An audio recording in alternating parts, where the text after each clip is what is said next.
And today, we begin this series of videos where we will talk about the various names that pre-Hispanic cultures assigned to several celestial bodies.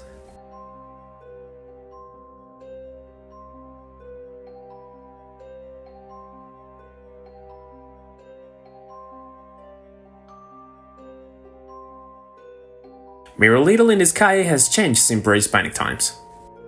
Today, even the most novice observer knows what is up there. Suns, planets, comets, galaxies, black holes, etc. Back then, all of this was a mystery, and the sky was an object of reverence. Celestial objects, still visible today, were seen as living beings, given personality and forms to be better understood, evoking awe and even fear. They were given names that varied by language. Sadly, little information remains but what most of them were called. But in these videos we will reference some of the pre-Hispanic names of the main celestial bodies. Starting with the Sun. We know the Sun is a star located at the center of our solar system. His gravitational force keeps planets, moons, asteroids, belts, and even comets like Halley's in orbit. However, we don't truly know how much of this type of knowledge people had 500 years ago. Today, we understand that the Sun doesn't travel across the sky, but that Earth's rotation creates the visual effect. Back then, they believed it did, thinking the Sun was born even day in the east, accompanied according to some groups by fallen warriors to the highest point of the sky. Later, women who died in childbirth helped it descend into the underworld. There was a fear that one day it might not rise again. Of course, none of these beliefs hold today. However, the Sun was so revered that countless structures were built in alignment with its movements. And rather than worshipping many sun gods, as had long been thought, they might have been speaking of its diverse names and functions according to its points and movements not only during the day, but throughout the year. As we will see shortly, one of the most well-known symbolism involved is Nawa, spiritual essence, being an eagle. This eagle transformed with the arrival of the Spanish, adopting more European versions, as seen in the church in Michoacán. But as a sun eagle, it could also be represented as one of the 20 signs of the so-called Aztec calendar, being Cuautli, a word that could be synonymous with the sun and describe some of its movements in the sky. The terms exist to describe the sun's movement as it rose and set during the day.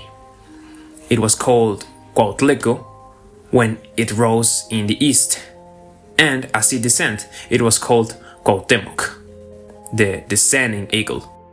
But there are also other names tied to the sun's position throughout the year.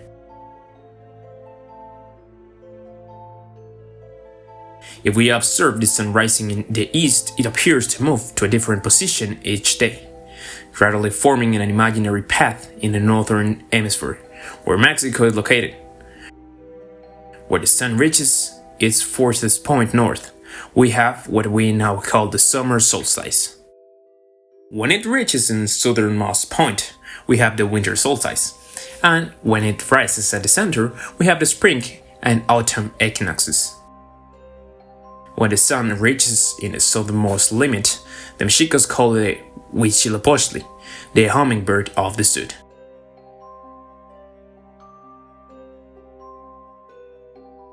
This name, removing the myth of the water hummingbird, is another way to refer to the sun, but a smaller sun, like a hummingbird, not because the sun shrinks, but because during this time of the year, the air rotation causes the sun to warm the southern hemisphere more. This results in colder temperatures in the north. It's the same sun, but its position in the south and the colder feeling it brings earned in the name Huitzilopochtli.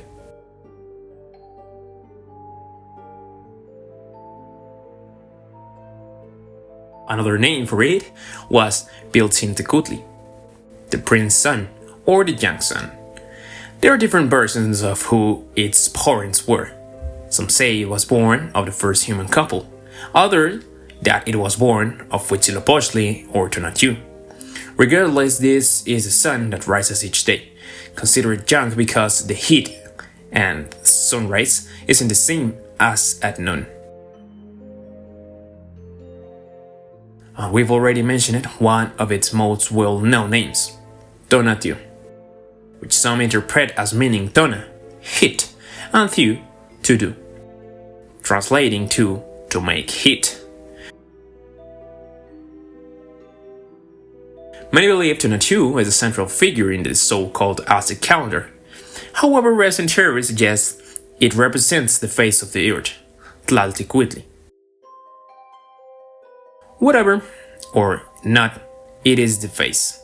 Tonatiuh is mature sun, offering the warmth of spring and summer, unlike Huitzilopochtli or Piltzintecuhtli, which represent laser heat. Now, if we've talked about solstice and equinoxes, we must also mention its sanded passages.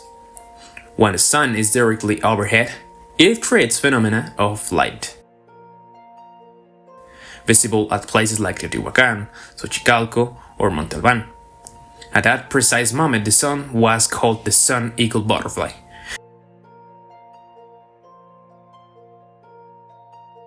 This representation can be found at the center of the famous monolith, forming an eagle and the Olin sign symbolizing the precise moment in the sky. Another sun named related to the Olin sign or movement is Nanahuatzin. This deformed and sickly lord became the sun in Teotihuacan after Tecusitecatl hesitated to leap into the fire. Now let's discuss the sun in other cultures. Among the Maya, the sun was called Kinich Ahau. Kin, sun, Ich, face, and Ahau, lord or prized. Face of the sun was also represented as the 20th sign of their calendar, Ahau. These Mayan rulers were named after the sun, serving as its representatives on earth. The Maya also have the legend of the hero twins, Unahpu, who became the sun, and Ixbalanque, who became the moon.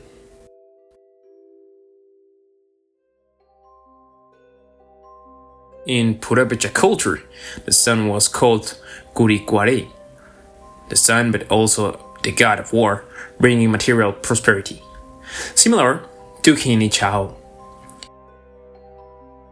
It had its earthly representative, the Casansi, the supreme Purépecha ruler. And in the southern hemisphere, there's Inti, a deity not only of the Inca, but of earlier southern cultures.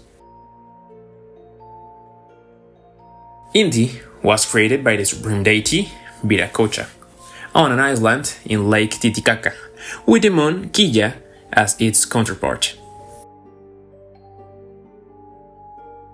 Each extinct of surviving cultures has given the sun its own name.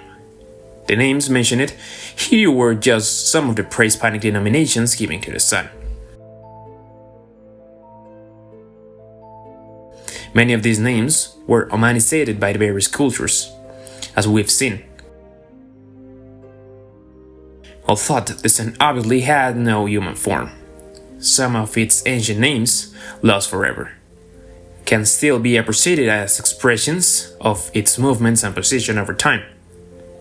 Of course, in other videos we'll address the names of other celestial bodies whose names have survived to this day.